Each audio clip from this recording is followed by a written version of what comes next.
Irmãos, abra sua Bíblia, o livro de 1 Reis, capítulo 18,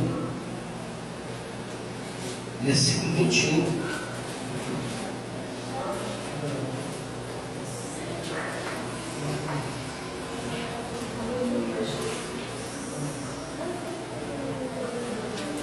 Primeiro Reis, capítulo 18, versículo 21. Louvado seja Deus. Eu quero agradecer a Deus, por estar na casa dele, porque melhor é estar na casa de Deus do que estar em qualquer outro lugar. Aleluia, Jesus. O salmista Davi diz: alegrei-me quando me disseram, vamos à casa do Senhor. Amém? E é uma oportunidade única, a oportunidade que você está tendo hoje, você não vai ter ela amanhã. A palavra talvez você está ouvindo hoje, talvez você não ouve amanhã. E tem muitas pessoas que às vezes, ele está vivo hoje, amanhã talvez não está.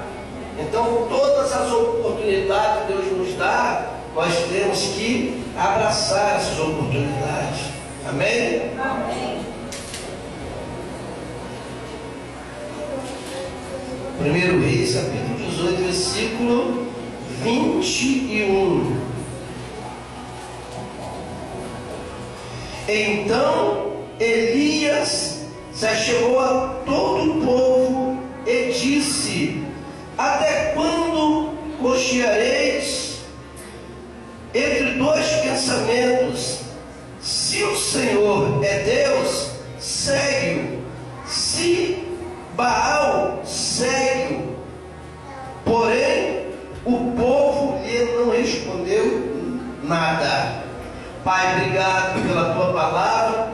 Eu sei, ó Pai, que a voz é minha, mas a palavra é do Senhor. E que o Senhor possa falar a cada coração nessa noite, em o nome de Jesus. Irmãos, pode se sentar. Louvado seja Deus. Irmãos,